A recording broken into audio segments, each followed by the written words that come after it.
This could give the market fresh insight into the Federal Reserve's interest rate plans. Analysts agree that this announcement won't resolve all doubts. In fact, it could add more fuel to market volatility depending on the details. Earlier with the dollar index, the S&P 500 could also form a double bottom at this level. Hello everyone and welcome to this week's Market Outlook. My name is Isaac Martinez and I'm a trader and market analyst at xChief.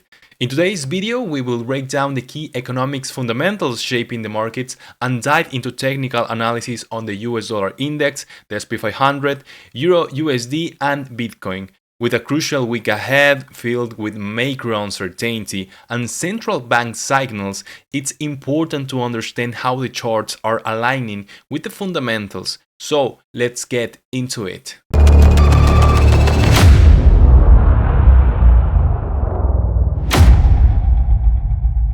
As always, we will start with the economic calendar. We are basing all these hours in GMT-5, which is the New York session of trading. This week starts with the German preliminary CPI on Monday, which is a key inflation report for the Eurozone. It gives us early insight into how prices are changing in Europe, which can impact the euro and market sentiment across the region. On Tuesday at 4 p.m., we have two important releases in the US. The ISM manufacturing PMI tells us how much the manufacturing sector is doing, if it's growing or slowing down. This can affect the dollar and stock indices like the S&P 500. Also, at the same time, we'll see the JOLTS job openings report, which gives us a snapshot of the US labor market and helps investors understand how strong employment demand is. On Wednesday at 2:15 p.m., we get the ADP non-farm employment change. This is a private sector report that gives us a preview of job creation in the US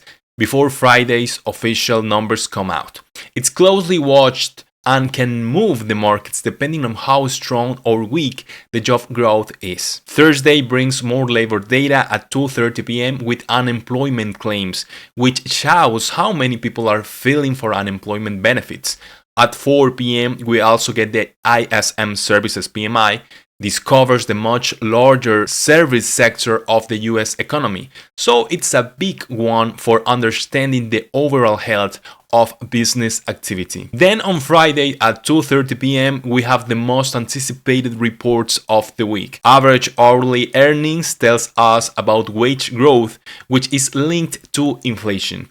Alongside that, we get the non-farm employment change, which is the official US jobs report. This is probably the most impactful data of the week. And also at the same time, we get the unemployment rate, a key indicator of economic strength. Finally, at 5:25 p.m., Fed Chair Jerome Powell will speak.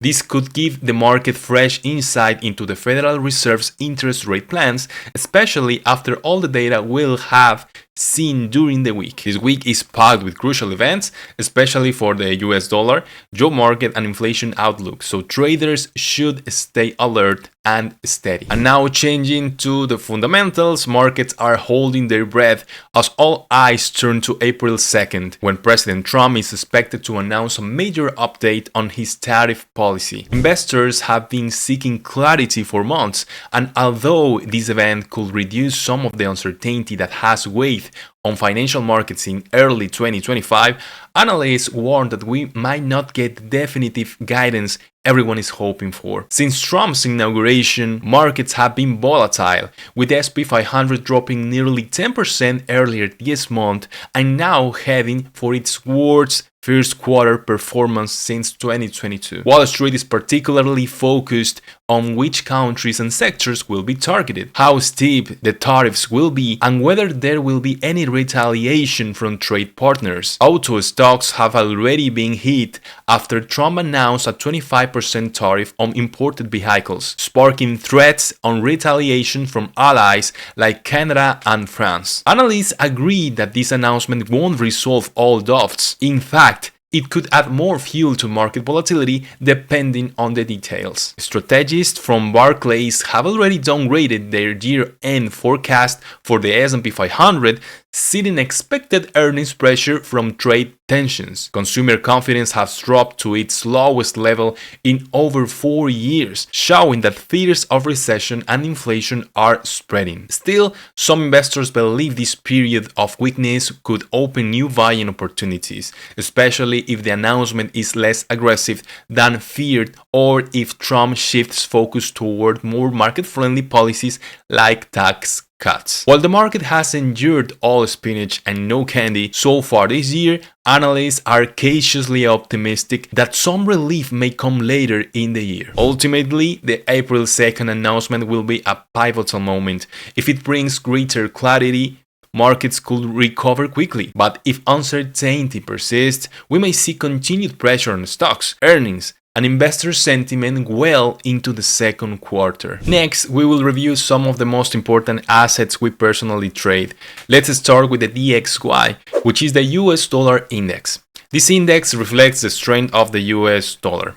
Before any analysis, it's essential to understand the context of previous moments. We can clearly see that the dollar has been in a bearish structure. However, the dollar might now be forming a double bottom, indicated by these two low points. The first one here and the second one right here. This formation suggests that the dollar could soon begin to recover, leading to potential bullish movements in the coming weeks. And now focusing on more recent events, we have seen that the last week the DXY made some manipulation around the 103.944 level, suggesting the dollar might now have sufficient liquidity to move upwards. If at Monday's market open and we don't see a clear bullish reaction, we might see the dollar seeking additional liquidity in lower zones such as 103.042, 103.759, or ultimately 103.321. These zones represent our bearish targets. On the upside, our bullish targets are defined by previous imbalance,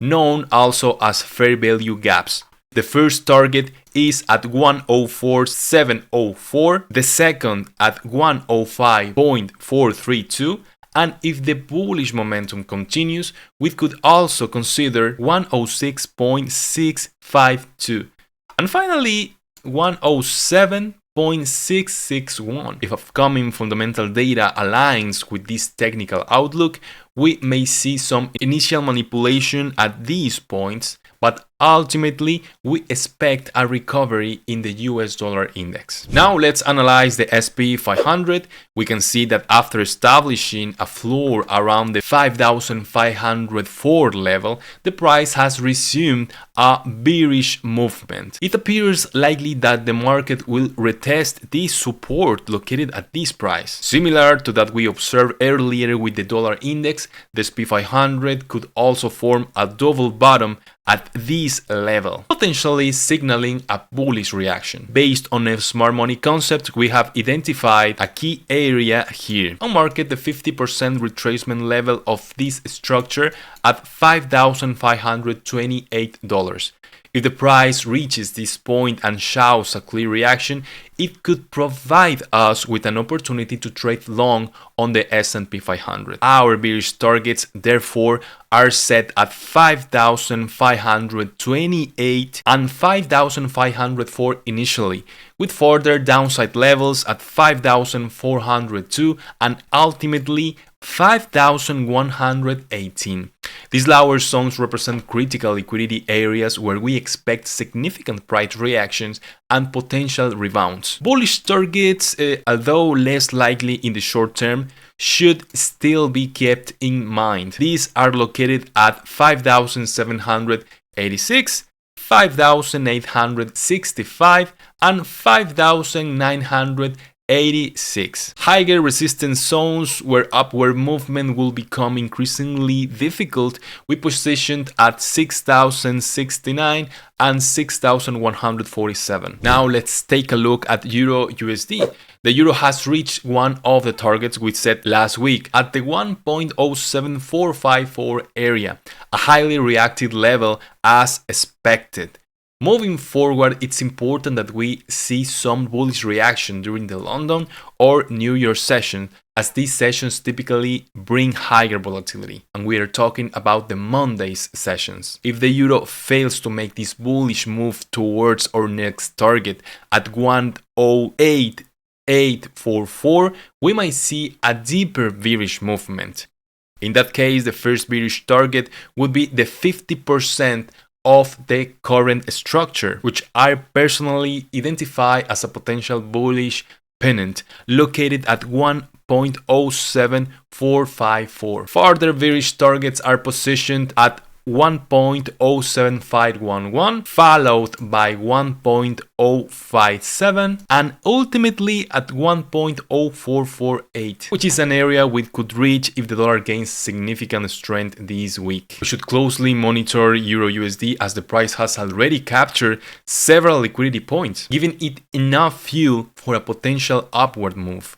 However, if there is no clear bullish reaction by Monday or Tuesday, it's likely we'll continue to see these bearish movements. In this scenario, I'd personally keep bearish targets active until the market clearly indicates otherwise. Finally, let's discuss Bitcoin. Bitcoin has recently maintained a range-bound movement without clear structure or significant targets, as it hasn't broken clearly either to the upside or downside. This week, it's unlikely we will see substantial movements unless Bitcoin breaks some of the key levels we have identified. One of the most important levels is around $95,128.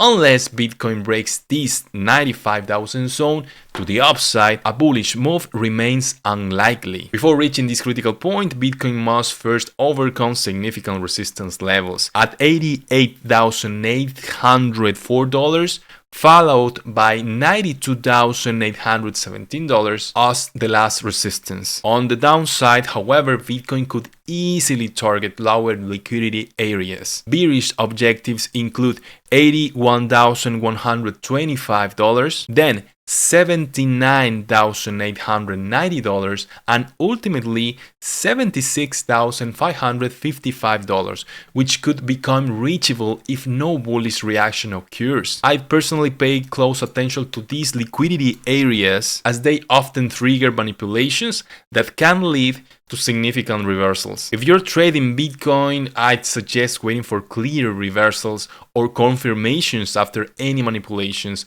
around these levels before entering the market. Thank you for watching. If you found this analysis helpful, make sure to leave a like, subscribe to the channel, and activate the notification bell so you don't miss any updates. And if you want to trade with a reliable broker and take advantage of professional tools and deep market insights, register now at xChief.com. See you in the next video.